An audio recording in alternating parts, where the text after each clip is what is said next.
جب صحابہ کرام رضی اللہ عنہ نے اس کی یزید کی بیعت کر لی تھی، مثلا حضرت عبداللہ بن عمر رضی اللہ عنہ بھی ہیں اور باقی لوگوں کے بھی بعض نام لیتے ہیں، تو کہتے ہیں آپ کو اس میں کیا اعتراض ہے؟ شاہ ہمیں کوئی اعتراض نہیں ہے. ہم یہ کہتے ہیں بیعت ہوئی کس طریقے سے ہے. عبداللہ بن عمر نے بیعت کر لی تھی. اچھا جی، اب ہم یہ پوچھتے ہیں کہ جو عبداللہ بن عمر رضی اللہ تعالیٰ عنہ کی بیعت کرنا ہے، کیا اس چیز کی توثیق ہو جائے گی کہ یزید کی خلافت ٹھیک ہے؟ تو پھر صحیح ہے، پھر تو حضرت حسین سے مخالفت کی ضرورت ہی کوئی نہیں تھی. حضرت حسین بیعت نہ بھی کرتے تو خیر تھی. اصل میں حضرت حسین کا جو بیعت کرنا ہے نا، وہ امت محمدیہ صلی اللہ علیہ وسلم میں امام تھے، اور قرآن میں ہے نا کہ ان کے جو علماء ہیں اور اللہ والے ہیں، یہ لوگوں کو حرام خوری سے اور برے کاموں سے کیوں نہیں روکتے. حضرت حسین کا وہ ٹائٹل تھا. اب میرا ایک کلپ بھی چڑھا ہوا ہے بڑا سخت قسم کا، میں ابھی وہ آدھا گھنٹہ لگ جائے اگر بولوں. The difference between the natures of حسین ابن علی and عبداللہ ابن عمر. عبداللہ بن عمر کی نیچر پیسو تھی، حضرت حسین کی ایکٹیو تھی. عبداللہ بن عمر کے سامنے جب حضرت معاویہ نے حضرت عمر کی گستاخی کی، 4108 نمبر حدیث ہے کہ میں اس کے باپ سے بھی زیادہ خلافت کا حقدار ہوں، کی تھی نا حضرت ابن عمر کی تھی، اس کے باپ کی. بعد میں اس سے پوچھا کہ آپ نے جواب کیوں نہیں دیا، ان کا میں نے فتنے کے ڈر سے خاموش ہو گیا اور قتل ریزی کے ڈر سے، اور مجھے جنت کی نعمتیں یاد آ گئی.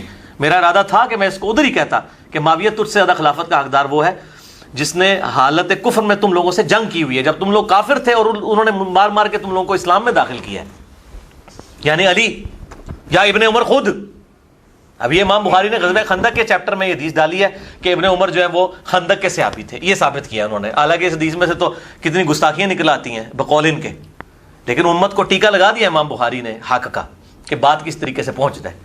تو ابن عمر تو اپنے باپ کے خلاف جب بات ہوئی ہے، وہ بیچارے وہاں نہیں بولے، وہ پیسو نیچر کے تھے، وہ دوسری طرف جاتے تھے کہ حکمرانوں کے خلاف خروج نہ کیا جائے، قیام نہ کیا جائے. اسی لیے بخاری مسلم میں بھی آتا ہے کہ یزید کی جب لوگ بیعت توڑ رہے تھے واقعہ حرہ کے بعد، وہ ان کو منع کرتے تھے. ہم یہ پوچھتے ہیں کہ بیعت توڑ رہے تھے وہ بریلوی دیوبندی شیعہ تھے؟ وہ بھی تو صحابہ ہی تھے. ان کی اوپینین کو نہیں یہ لوگ مانتے. انہوں نے بیعت توڑ دی تھی. اور ادھر ہی میں وہ ضمناً بات بتا دوں، یہ وہ محمد بن انفیہ والی جی، وہ بھی ہاں کہتے ہیں جی محمد بن انفیہ جو ہیں وہ ان کے سامنے جب ذکر کیا یزید شرابی تھا، کبابی تھا، تو انہوں نے کہا میں نے تو اس کو سنت میں آگے بڑھ کے دیکھنے والا دیکھا ہے، سنت میں آگے بڑھ کے. جنہوں نے باوجداد سنت نو تروڑ رہے ہیں، سنتوں نو بدل لے رہے ہیں، وہ سنت میں آگے بڑھ چڑھ کے. ٹھیک ہے، تو بڑا نمازی یہ ہے. اور یہ آدھی روایت پیش کرتے ہیں. یہ پوری روایت عبداللہ ابن مطیع والی آتی ہے، وہ صحابی رسول ہیں جو روایت کرتے ہیں کہ یزید کے اندر یہ فالٹ ہیں، شرابی، کبابی، بے نمازی، اور اسی طریقے سے قریب ہے کہ آسمان سے پتھر برس پڑے. ٹھیک ہے، اور یہ عبداللہ ابن مطیع کی بات جب محمد بن انفیہ تک پہنچتی ہے وہ رد کرتے ہیں. عبداللہ ابن مطیع جو ہیں وہ ہیں صحابی اور محمد بن حنفیہ ہیں تابعی. جب تابعی اور صحابی کا ٹکراؤ تو کس کی بات مانی جاتی ہے؟ صحابی کی. اہل سنت کا متفق کا اصول ہے. تو یہ پوری روایت کیوں نہیں بیان کرتے ہیں؟ محمد بن حنفیہ نے کہتا ہے، محمد بن حنفیہ نے سرٹیفکیٹ دے دیتا ہے انہوں. اسی لیے شیخ زبیر صاحب بڑے سمجھدار تھے، انہوں نے اس روایت سے ہی جان چھڑا لی. انہوں نے اہل حدیث رسالے میں ویسے وہ لکھ دیا، ویسے وہ رسالہ بھی غائب ہو گیا نیٹ سے، ہمارے پاس ویسے موجود ہے، مقالات میں بھی میرے خیال ہے. انہوں نے لکھا یہ روایت ہی جعلی ہے. وہ ہیڈنگ میں رہی کیا یزید شرابی تھا، تو انہوں نے کہا یہ پوری روایت اگر کوئی صحیح مانتا ہے تو پھر عبداللہ ابن مطیع کی بات صحیح ہے کہ وہ شرابی تھا، محمد بن حنفیہ کی بات ریجیکٹڈ ہے. ادروائز جان چھڑاؤ اس روایت کو ضعیف کہو. ٹھیک ہے نا. تو یہ اس طرح کی روایتیں جب پیش کرتے ہیں تو آدھی روایتیں کو پیش کرتے ہیں، تو پوری روایت بتائیں نا، آدھی روایتیں بیان کر کے تو اس قسم کا اپنا ڈھونگ رچانے کی کوشش کرتے ہیں. یہ بالکل غلط طریقے سے توثیق کر رہے ہیں، اس طریقے سے نہیں ہے معاملہ.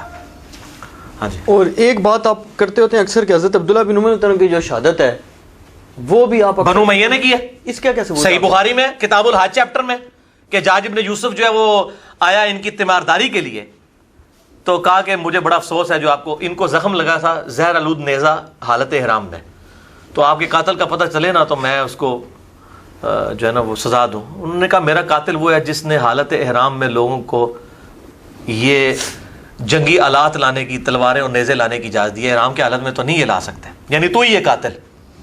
لیکن سامنے کون بات کر سکتا ہے؟ یہ کس کو کہا انہوں نے؟ حجاج ابن یوسف کو. اس کے نیچے آپ ذرا داؤد راز ان سب لوگوں کی شرح پڑھیں ابن حجر اسقلانی کی کہ وہ حجاج بن یوسف سے ان کا تو کوئی سروکار نہیں نا. کیوں؟ حضرت امیر معاویہ رضی اللہ عنہ سے کیا سروکار ہے؟ میں آل امیہ ہے نا. میں یہ بتانا چاہ رہا ہوں کہ ابن عمر رضی اللہ تعالیٰ نے جو پوری زندگی امت کے مفاد میں اپنے اعتبار سے آل امیہ کا ساتھ دیتے رہے، بالآخر ان کی شہادت آل امیہ کے ہاتھوں ہوئی ہے، ان کو بھی انہوں نے معاف نہیں کیا. ٹھیک ہے. اور ویسے میں بتاؤں آپ کو، تاریخی روایتیں ایسی ملتی ہیں کہ ابن عمر آخری وقت میں روتے تھے، کاش میں نے اس وقت علی کا ساتھ دیا ہوتا جو معاملات بگڑ گئے تھے. اور یہ تاریخی روایتیں ہیں. جب یہ کوڑ کباڑ اکٹھا کر کے پیش کرتے ہیں تو ہم بخاری کے حدیثوں میں تاریخی روایتیں فٹ کیوں نہیں کر سکتے؟ ایک اور بڑی شخصیت جن کی شہادت ہے حضرت عبداللہ بن زبیر رضی اللہ عنہ، یہ بھی حجاج بن یوسف نے کی. صحیح مسلم میں موجود ہے کہ لاش ٹانگ دی، عبداللہ بن زبیر صحابی کی لاش ان لوگوں نے خانہ کعبہ کے دروازے پہ ٹانگ دی، اور ابن عمر وہاں سے گزرے اور کہا تجھ پہ سلام ہو اے عبداللہ، میں تجھے منع کیا کرتا تھا اس طرح کے معاملات میں تو نہ پڑھ. عبداللہ بن زبیر صحابی تھے؟ جی یہ صحابی ہیں، صحابی ہیں. حضرت ابو بکر کے نواسے ہیں، حضرت عائشہ کی بہن اسما بنت ابی بکر کے بیٹے ہیں، اور حضرت زبیر اشرا مشرا کے بیٹے ہیں. ٹھیک ہے. عبداللہ ابن زبیر کو عام آدمی ہے، انہوں نے بھی بیعت نہیں کی تھی یزید کی، یاد رکھیے.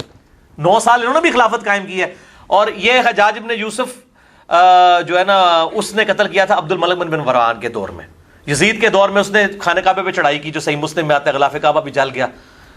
یزید کے قابو نہیں آئے عبداللہ ابن زبیر، پھر مروان کے قابو بھی نہیں آئے، عبد الملک بن مروان نے شہید کروایا اور لاش ٹانگ دی. اور پھر عبداللہ بن عمر نے کہا تجھ پہ سلام ہو، یہ جو لوگ کہتے ہیں نا تیرے بارے میں کہ تو یہ تھا یہ تھا، نہیں، تو بہت نیک انسان تھا، اللہ کا خوف رکھنے والا تھا، تو عبادت گزار تھا، رات کو شب بیداری کرنے والا تھا. اتنے سلام انہوں نے پڑھے، ان کی میت کے اوپر سلام پڑھے. اور حجاج صحیح مسلم میں آتا ہے حجاج ابن یوسف نے حضرت اسما بنت ابی بکر کو، جو مطلب بڑھیا ہو چکی تھی، گھسیٹ کے کہا کہ اس کو لے کے آؤ میرے پاس. پھر خود گیا تو اسما نے کہا کہ تو نے میرے بیٹے کی دنیا خراب کی ہے، میرے بیٹے نے تیری آخرت خراب کر دی ہے.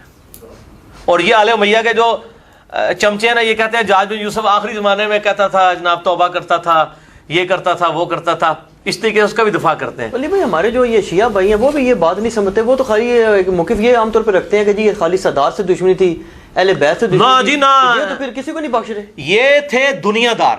میں نے اس میں حدیث لکھی ہے بخاری اور مسلم سے کہ مجھے تم سے شرک کا خطرہ نہیں، لیکن میرے بعد دنیا کے مال میں پھنس جاؤ گے اور پھر تم دنیا کی محبت میں ایک دوسرے کو قتل کرو گے اور برباد ہو جاؤ گے جس طرح اگلے لوگ برباد ہوئے. یہ آپ کا آخری خطبہ ہے، بخاری اور مسلم میں آتا ہے کہ وفات سے 1 مہینہ پہلے شہدائے احد کے اوپر آپ نے نماز جنازہ دوبارہ سے پڑھی. شہدائے احد پہ اس لیے پڑھی کہ شہدائے احد جو تھے وہاں پہ بھی دنیا کی لالچ کی وجہ سے فتح شکست میں بدلی تھی، اور دوسرا شہدائے احد میں ان لوگوں نے قربانیاں دی تھیں کہ جنہوں نے اسلام کا پھل نہیں کھایا تھا. بعد کے لوگوں نے پھل کھایا تو حضور نے قبرستان جا کے خطبہ دیا، دیکھنا میرے بعد یہ معاملات نہ کرنا. تو یہ آپ سے نے پہلے بتا دیا تھا دنیا داری میں لوگ پڑ جائیں گے، سیدھی سی بات ہے. تو یہ سب کچھ دنیا کی خاطر انہوں نے کیا. اور یہ سارے لوگ ان سے خوفزدہ تھے اتنے زیادہ کہ کوئی بولتا نہیں. میرے بھائی آج بولتا ہے کوئی؟ حضرت بکر کی بیٹی کو گھسیٹ رہے ہیں، حضرت امام حسین کے ساتھ کیا کر رہے ہیں. نہیں تو مجھے بتائیں آج کوئی بولتا ہے؟ آج کوئی بولتا ہے؟ یہاں پہ لال مسجد میں ایک ڈکٹیٹر مشرف نے کتنا قتل عام کیا ہے، ان کے اپنے فرقے کے لوگ نہیں کھڑے ہو سکے. بھائی جس کے ہاتھ میں تلواریں ہوتی ہیں، اب یہ توابون کو ہی آپ دیکھ لیں، ان کو بھی قید کر دیا گیا تھا نا، جو بعد میں شہید ہوئے حضرت حسین کی شہادت کے بعد. کہتے ہیں جی کوفی نکلے نہیں ہیں. جب آپ پورا اس طریقے سے قبضہ کر لیں گے، چند لوگ اس حکومت سے جو 3 بر اعظموں میں پھیلی ہوئی ہے اس سے کیسے ٹکرا سکتے تھے؟ سیدھی سی بات ہے. تو آج بھی نہیں لوگ اٹھتے. اچھا ایک اور بات کی جاتی ہے کہ حضرت حسین رضی اللہ عنہ کے جو قتل کا الزام یزید پر، ابن زیاد وغیرہ پر، عمر بن سعد پر، شمر وغیرہ پر تھوپ دیا جاتا ہے، تو وہ یہ کہتے ہیں کہ جی 2 جو روایات ہمیں پتہ چل رہی ہیں، حضرت ام سلمہ سلام اللہ علیہ سے اور ایک پتہ چلی حضرت عبداللہ بن عمر رضی اللہ عنہ سے. تو ان کو کیا پرابلم تھی کہ ان دونوں نے عراقیوں کا کہا؟ تو یہ بات ٹھیک ہے، ام سلمہ نے بھی کہا مسند احمد میں عراقیوں پہ لعنت ہو. صحیح بخاری میں حضرت ابن عمر نے کہا کہ ان عراقیوں نے مچھر اور مکھی کا مسئلہ پوچھا، انہوں نے تو نبی صلی اللہ علیہ وسلم کے بیٹے کو شہید کر دیا، جن کے بارے میں میں نے سنا تھا کہ وہ اللہ کے نبی کے 2 پھول ہیں اس دنیا میں. اس سے ایک بات تو کلیئر ہوئی کہ عبداللہ بن عمر کو حضرت حسین سے کوئی بغض نہیں تھا، ورنہ ان کی مرنے کے بعد یہ بات نہ سناتے، ان سے محبت کرتے تھے. اچھا، اور بہت بڑی حدیث سنا دی انہوں نے. عراقیوں پہ انہوں نے لعنت کی. اب ان سے پوچھیں کہ عراقیوں پہ جو لعنت کی ہے، آپ کو کوئی الہام ہوا ہے کہ یہ عراقیوں پہ ابن زیاد والے جو عراقی تھے ان پہ لعنت کی ہے، یا جو ہے وہ شیعان علی کے اوپر لعنت کی ہے جو حضرت علی کے گروہ کے ساتھی تھے؟ تو یہ فوراً کہیں گے شیعوں نے مارا ہے، شیعہ کہیں گے انہوں نے مارا ہے. عراقیوں پہ اس لیے لعنت کی کہ عراقی جو حکومت تھی ابن زیاد کی، اسی نے یہ ظاہر ہے کہ ساری. عمر ابن سعد کون تھا؟ صحیح مسلم اٹھا کے دیکھ لیں، یہ ایسا لالچی، میں بتاؤں کریکٹر سب کا نظر آتا ہے. صحیح مسلم میں ہے کہ سعد ابن ابی وقاص کہ سامنے بیٹا آ رہا ہے عمر ابن سعد. تو حضرت سعد بن ابی وقاص کہتے ہیں اللہ اس شخص کے شر سے میں تیری پناہ میں آتا ہوں, اپنے بیٹے کے شر سے. اور آنے ہی کہتے ہیں ابا جی دیکھو سب لوگ جو حکومت گورنر بن رہے ہیں, تسی تو کوئی عہدہ بھی نہیں لیا. یہ صحیح مسلم میں ہے. عمر ابن سعد جو 22,000 کا لشکر دے کے, جسے ہر بندے کا کریکٹر مسلم میں موجود ہے, بخاری میں موجود ہے, یہ تلاش کرنا ہے آپ نے, وہ پھر فٹ ان بیٹھتا ہے. آپ جس طرح بیان کرتے ہیں شک ہو جاتا ہے کہ کہیں علماء صحیح تو نہیں کہتے اپنی طرف سے بیان, ہر بات ہی آپ اس میں سے نکال لیتے ہیں. جی نہ نکلے تو انکار کریں. آج تک آپ نے میرے خلاف کوئی کلپ دیکھا ہے کہ وہ یہ کہیں کہ یہ بخاری مسلم میں, یہ ہو سکتا ہے طریق کا فرق ہو جائے بعض کا. یہ کہتے ہیں جی وہ ظالم مغیرہ کے الفاظ موجود نہیں ہیں, ٹھیک ہے, تو اس میں موجود ہے اوے مغیرہ اوے مغیرہ اوے مغیرہ. یہ کیا ہوتا ہے پیارے مغیرہ پیارے مغیرہ پیارے مغیرہ, بڑا اچھا کام کر رہے ہو. ظالم مغیرہ وہ اس لیے مکس ہو گیا کہ دوسری روایت میں موجود ہے اس ظالم شخص کو دیکھو کہ یہ ہمیں کہتے ہیں ہم اپنے جنتی بھائی پر لعنت کریں. ظالم تو کہا ہوا ہے دوسرے طریق کے اندر, ٹھیک ہے, طریق مکس ہو جاتے ہیں. لیکن آج میں جو ذہنی طور پہ نا مکمل طور پہ زبان کی اس اعتبار سے بھی احتیاط کر رہا ہوں کہ میں جو بات کہہ رہا ہوں انہی الفاظ کے ساتھ ہوگی کہ سعد ابن ابی وقاص کہتے ہیں میں اس کے شر سے اللہ تیری پناہ مانگتا ہوں. یہ دنیا کا لالچی, اور بعد میں اس کو رے کی گورنری کی لالچ دے کے حضرت حسین کے قتل پہ آمادہ کیا گیا. یہ عبید اللہ بن زیاد کا گورنر تھا, یہ شیعان علی کا گورنر تھا, یہ بھیجا ہوا تھا. تو اچھا کہتے ہیں جی وہ عراقیوں نے کیا نا میرے بھائی, پیچھے شام والوں کو تو انہوں نے کہنا ہی نہیں تھا. اس کی وجہ یہ ہے کہ شام میں تو مرکزی حکومت بیٹھی ہوئی تھی. یہاں پہ جب عمران خان صاحب اعتراض کرتے ہیں تو پنجاب پولیس کہتے ہیں نا, وہ یہ تو نہیں کہتے نواز شریف کی پولیس. لیکن جب پنجاب پولیس کہہ رہے ہوتے ہیں تو پنجاب کی حکومت نواز شریف صاحب کے انڈر ہے, تو انڈائریکٹلی وہ نواز شریف صاحب کو کہہ رہے ہوتے ہیں. لہٰذا جب اس وقت کہے گا عراقیوں نے کیا تو عراق اس وقت کس کا صوبہ تھا؟ اہل شام کا. تو ڈائریکٹلی تو انہوں نے کیا تھا, عبید اللہ بن زیاد نے کیا. اور یہ کہتے ہیں جی واقعہ کربلا جی ثابت نہیں ہے, یزید تک خبر نہیں پہنچی, اور پھر وہ جھوٹی روایت ہے یزید بڑا روئے اور یہ وہ. اچھا رونے کے بعد انہوں نے اپنے زیاد کو ہٹا دیا, ٹھیک ہے. ان سے پوچھے صحیح مسلم کے اندر موجود ہے, میں نے اس پمفلٹ میں اس کا اشارہ کرایا ہوا صرف. صحیح مسلم 6309, یہ کہتے ہیں واقعہ کربلا ثابت ہی نہیں ہے. 6309 نمبر حدیث ہے کہ امام زین العابدین رحمہ اللہ تعالی وعلیہ السلام یہ واقعہ کربلا کے بعد مقتل حسین کے بعد یزید سے ہو کر مدینے آئے. یہ الفاظ ہے صحیح مسلم کے. واقعہ کربلا ثابت ہو گیا. اور ان کے پاس رسول اللہ کی تلوار تھی صلی اللہ علیہ وسلم, جو حضرت علی کے پاس تھی, اس کے بعد حضرت حسین کے پاس تھی, حسین کی شہادت کے بعد ان کے پاس آ گئی. اور مسور بن مخرمہ آئے, انہوں نے کہا اے اللہ کے نبی کے نواسے یہ لوگ آپ سے چھین لیں گے. کون چھین لیں گے؟ بریلوی دیوبندی اہل حدیث چھین لیں گے, آل امیہ. تو آپ مجھے دے دیں گے تلوار, اس میں تلوار کی حفاظت کروں گا. یہ صحیح مسلم 6309 نمبر فضائل فاطمہ والے چیپٹر میں یہ حدیث موجود ہے. تو واقعہ کربلا کا ذکر صحیح مسلم کے اندر موجود ہے, ٹھیک ہے, بخاری کے اندر موجود ہے. میں نے کتنی روایتیں اس میں نقل کی ہیں, یہ کہتے ہیں نہیں فلاں چیز ثابت نہیں, ساری کی ساری یہ واقعہ کربلا کے اوپر جو میرا رافضیت ناسبیت والا پمفلٹ 5A ہے اس کے اندر موجود ہے. یہ چیزیں موجود ہیں میرے بھائیوں. یہ مطلب باتیں کر دینا آسان ہے. دیکھیں ہم بلو پرنٹ آپ کو پیش کر رہے ہیں نا بلو پرنٹ پیش. یہ تاریخ اس تاریخ میں بیٹھے گا جو مودودی صاحب بیان کر رہے ہیں, لیکن یہ جو کچھ کوڑ کباڑا یہ سارے ہی تاریخ سے پیش کر رہے ہیں. یہ اصل میں منکرین حدیث ہے. اچھا دیکھیں یہ سنابلی صاحب جتنے والے دے رہے ہیں منکرین حدیث کے دے رہے ہیں نا, سارے والے جن کو اہل حدیث بھی خبیث مانتے ہیں, شبیر کو, اسی طریقے سے محمود عباسی کو, ان لوگوں کے حوالے دے رہے ہیں نا. شبیر کا تو نہیں دیا نا, کوئی رحمان سنبلی, ہاں ان لوگوں کے, ان کو اہل حدیث محمود احمد عباسی کو تو اہل حدیث خبیث کہتے ہیں, انگریزوں کا پٹھو. منکرین حدیث وہ تو بخاری کو کھوتا کہتا تھا. ابو جابر دامانوی خود کہتے ہیں, اس سے تو ابو جابر نہیں نا رجوع کر سکتے, وہ کہتے ہیں میں اپنے کانوں سے سنا ہے کہ انہوں نے کہا جی اچھا بخاری کھوتے نے بھی بخاری میں حدیث لیے کہ حسین کا سر کاٹ کے عبید اللہ ابن زیاد کے سامنے رکھا گیا, اور آئے لوگ کہہ رہے ہیں جی وہ سامنے رکھا گیا, اس کا یہ مطلب تو نہیں عبید نے قتل کروایا. اچھا وہ جو سر میرے سامنے کو سر کاٹ کے لا کے رکھے میرے بیٹے کا, تو میں اس کو انعام نوازوں گا؟ پھر وہ چھڑیاں مارنے لگا, ٹھیک ہے. اے بھی غلط تعویل کرتے ہیں اسی طریقے سے کہ آپ ہر بات میں سے نہیں, وہ تو لاتے ہیں نا حضرت علی پہ اٹیک کرتے ہیں نا جواب میں. وہ کہتے ہیں حضرت علی کے سامنے بھی سر کاٹ کے لایا گیا. کس کا؟ یہ میں کس کی روایت سن رہا تھا کہ غالباً نہیں حضرت زبیر کا لایا گیا. نا جی نا کوئی سر کاٹ کے, یہ ان کی کسی پہلی دفعہ بھائی میرے تمام محدثین محرخین نے لکھا ہے کہ پہلی دفعہ اگر کوئی سر کاٹ کے کسی مسلمان حکمران کے سامنے رکھا گیا ہے نا تو وہ معاویہ کے سامنے عمار کا سر ہے. اس سے پہلے کبھی سر نہیں رکھا گیا. نبی صلی اللہ علیہ وسلم کے بارے میں ایک روایت آتی, مجھے اب پتہ نہیں اس کی صحت ہے کہ اس طرح رکھا گیا, آپ نے اتنا ناپسند فرمایا اس چیز کو, تو آپ نے کہا ادھر سے لے جاؤ, یہ کام نہ کرو. یہ نہیں ہوا, عمار کا سر کاٹ کے سب سے پہلے رکھا گیا تھا, ٹھیک ہے. اور میں آپ کو پھکی دے دوں, ابھی عمار کا سر کاٹ کے رکھا گیا تو اس کے بعد تو توبہ کر لینی چاہیے تھی نا. اب تو ادھر تو عمر بن عاص بھی کہہ رہے ہیں کہ باغی جماعت قتل کرے گی, ٹھیک ہے, ہمارے سامنے ہم بھی کانپ اٹھے. تو لیکن نہیں, وہ الٹا تعویل کی کہ جی عمار کو ہم نے کیوں قتل کیا ہے, نہ علی لے کے آتا نہ یہ قتل ہوتا, ٹھیک ہے. پھر تاریخ کی روایتوں حدیث میں تو اتنا ہے, تاریخ میں ملتا ہے کہ حضرت علی تک جب یہ معاویہ کی بات پہنچی نا تو حضرت علی نے کہا اچھا پھر حمزہ کا قاتل نبی صلی اللہ علیہ وسلم تھے, نہ حمزہ کو لے کے آتے احد میں, نہ حمزہ شہید ہوتا. اے پکی دیتی معاویہ نو حضرت علی نے کہ تو یہ گل کیتی ہے, جڑا میرا سپورٹر ہے, آرمی چیف ہے میری طرفوں, 93 سال دی عمر جو بندہ لڑائی پہ لڑتا ہے عمار ابن یاسر, اس کو تم کہہ رہے ہو نہ علی لاتا نہ وہ.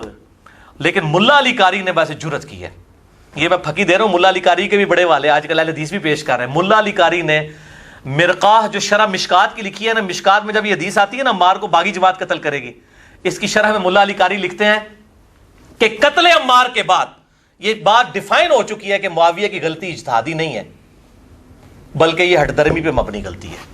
کیونکہ اگر اجتہادی تھی تو اس وقت تک تھی کہ اس بیچارے کو پتہ نہیں چلا, جب اس کو قتل عمار کے بعد بھی کہ باغی جماعت قتل کرے گی, ان کو بھی حدیث پتہ ہے, عمر بن عاص بھی سنا رہے ہیں, آپ تو توبہ کر لیتے نا کہ میری جماعت باغی ہے. ملا علی قاری نے جرت کی ہے, یہ رحمہ اللہ ہے آج کل اہل حدیثوں کا بھی, المتوفا 1014 ہجری, اور وہ تو کہتے ہیں امام حنیفہ اور ان لوگوں کے بعد سب سے بڑا امام ہی ملا علی قاری ہے. یہ مرقاہ کے اندر اس نے شرح مشکات میں لکھا ہے, یہ ملا علی قاری کا حوالہ لے جائیں, اس نے کہا ہے کوئی اجتہادی. اچھا مجھے لوگ کہتے ہیں کہ جی آپ نے اس میں لکھ دیا ہے کہ جی اجتہادی خطا ہے, ٹھیک ہے, تو یہ میرا اجتہاد ہے, آپ اسے اختلاف کر سکتے ہیں. اجتہادی خطا سے مراد ہے, میں بھی اجتہادی خطاب میں اپنی ویڈیو میں بتا دوں, اجتہادی خطاب میں مانتا ہوں اس وقت تک جب تک عمار قتل نہیں ہوئے تھے. آج کی ڈیٹ میں کوئی اجتہادی نہیں ہے. اور یہ جو حدیث بھی ہم نے فٹ کی ہے نا اس کے اوپر, وہ حاکم کے بارے میں ہے, حاکم سے بغاوت کرنے والے کے بارے میں, کہ حاکم اگر کوئی غلط کام کرے گا, یعنی حضرت علی اگر غلط جنگ کرتے تو ان کو 1 اجر ملتا اور صحیح جنگیں ہوتی تو 2 اجر. یہ نہیں کہ علی کے جو مخالفین ہیں ان کے اوپر یہ فٹ ہوگا, یہ انڈائریکٹلی اجتہادن طور پہ فٹ کرتے ہیں, ٹھیک ہے نا جی. بہرحال حضرت عائشہ طلحہ زبیر کی غلطی اجتہادی ہے کیونکہ ان کا رونا, معافیاں مانگنا اور حضرت علی کا معاف کرنا ثابت ہے. حضرت معاویہ رضی اللہ تعالیٰ عنہ نے کبھی معافی نہیں مانگی, الٹا قنوت نازلہ سیدنا علی نے ان پہ پڑھی اور کہا قیامت دن فیصلہ ہوگا. اور ہم لعنت کے لیے قائل نہیں ہیں, بالکل لعنت نہ کریں. ہم تو کہتے ہیں جو صحابہ پر انکلوڈنگ معاویہ, عمر بن عاص, مغیرہ ابن شعبہ رضی اللہ عنہم اجمعین, یا بصر بھی ہوں, ان پہ لعنت کرتے ہیں وہ معاویہ کے شیعہ ہیں, اور جو ان پہ لعنت نہیں کرتے وہ علی کے شیعہ ہیں. علی نے تو مخالفین کے جنازے بھی پڑھائے ہیں, میں نے اس میں بتایا. خوارج کے بارے میں کہا ہمارے بھائی تھے وہ گھوڑے ہو گئے, ٹھیک ہے نا. ہم علی کے شیعہ ہیں پولیٹیکلی ٹرم میں, ٹھیک ہے نا. شیعان علی, اہل سنت کا منہج ہی, اہل حدیث کا منہج ہی شیعان علی والا ہے, ٹھیک ہے. اور رافضیوں کی بات نہیں کر رہا, یا سعودی عرب کے تنخواہوں پہ پلنے والے اور ایران کی تنخواہوں پہ پلنے والے جو مولوی چوہے چابیاں دے کے چھوڑے ہوئے, ان کی بات نہیں میں کر رہا. یہ چابیاں دے کے چھوڑے ہوئے ہیں نا انہوں نے, پیچھے سے ریال آتے ہیں بولنا شروع کر دیتے ہیں اور پھر باتیں بھی یاد ہی کرتے ہیں, پوری بات بتاؤ. ٹھیک ہے, ٹھیک ہے.